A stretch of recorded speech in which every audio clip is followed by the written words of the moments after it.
एक बार की बात है, उत्तर भारत के एक छोटे से गांव में एक घना जंगल था, जिसे लोग अक्सर काला जंगल कहते थे। इस जंगल के बारे में कई खौफनाक कहानियां प्रचलित थीं, जिनमें से सबसे डरावनी कहानी थी रात की चुड़ैल की। गांव वाले कहते थे कि रात्रि के समय जंगल में कोई अजनबी स्त्री घूमती है, जो किसी को भी अपने जाल में फंसा लेती है। ये गांव किसी समय बहुत खुशहाल था, लेकिन अब वह वीरान और सुनसान सा लगने लगा था।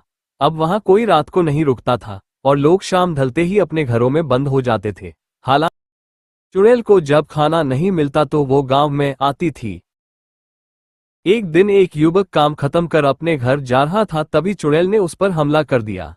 दिन गांव में एक युवक अर्जुन, जो एक साहसी और उत्साही लड़का था, गांव से बाहर अपने परिवार के लिए लकड़ी लाने के लिए अर्जुन ने दिन में तो काम पूरा कर लिया था, लेकिन शाम के समय लौटते हुए उसे जंगल से गुजरना पड़ा।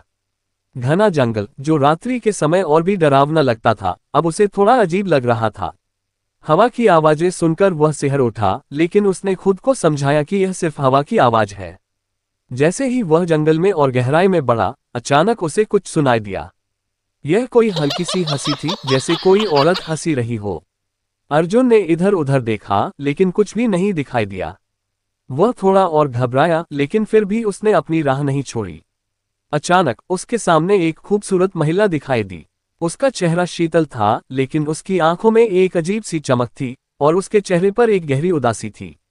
महिला ने उसे देखकर कहा, तुम बहुत दूर से आ रहे हो, क्या तुम अकेले हो? अर्जुन थोड़ा चौंका, लेकिन उसने सोचा कि शायद वह जंगल में खोई हुई हो। उसने कहा, मैं बस जंगल से गुजर रहा हूँ, क्या आप भी यहीं रहती हैं? महिला ने हल्का सा मुस्कुराया और कहा, ये जंगल मेरी दुनिया है, पर तुम अकेले हो, क्या तुम्हें मदद की जरूरत है? उसकी आवाज में एक रहस्यमय खनक थी, लेकिन अर्जुन को उसकी बातों में कोई नुकसान नहीं लगा। महिला ने अर्जुन को जंगल के अंदर एक झोपड़ी की ओर इशारा किया और कहा, यहाँ रुक जाओ और आराम करो, यहाँ मैं रहती हूँ। अर्जुन ने सोचा कि शायद यह महिला सच में किसी ने मदद की पेशकश कर रही है, और वह बिना कोई सवाल किए उसके पीछे चल पड़ा।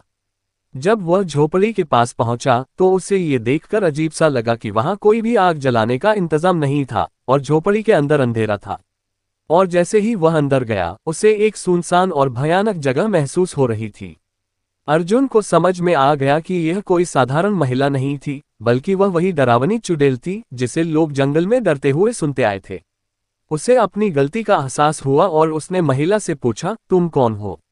महिला हंसी और बोली, तुमसे क्या फर्क पड़ता है? तुम मेरी चुप्पी तोड़ने आए हो, अब तुम भी मेरी तरह यहाँ फंस जाओगे। अर्जुन ने हिम्मत दिखाई और उसने कहा, मैं डरता नहीं हूँ, मुझे पता है तुम क्या हो। लेकिन महिला की हंसी ने पूरी जगह को भयानक बना दिया। अर्जुन ने अपनी जान बचाने के लिए भागने की कोशिश की, लेकिन दरवाजा बंद था। महिला धीरे धीरे उसकी ओर बढ़ने लगी और उसका चेहरा और भी डरावना हो गया। महिला का चेहरा अचानक बदलने लगा और उसकी हंसी रुक गई। उसने अपने असली रूप में दिखना शुरू कर दिया। वह एक भयंकर रूप से विकृत और खौफनाक चुड़ैल थी, जिसकी आंखें जल रही थी और उसके शरीर से बदबू आ रही थी। अर्जुन को तुरंत समझ आ गया कि ये वही चुड़ैल है जिसके बारे में गांव वाले बातें करते। दूसरी तरफ अर्जुन की पत्नी सविता को अर्जुन की बहुत फिक्र हो रही थी। अर्जुन इतनी देर हो वो घर नहीं आए, तभी उसी याद आता है कहीं चुड़ैल ने अर्जुन को पकड़ तो नहीं लिया। तभी वो गांव के पास वाले तांत्रिक को लेके जंगल की ओर जाती है।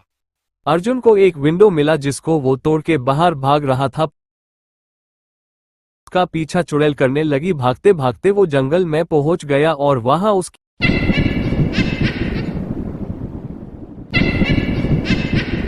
उसकी पत्नी और तांत्रिक पहुंचे। तांत्रिक ने चुड़ैल को अपने जादुई मंत्रों का उच्चारण किया और चुड़ैल मर गई।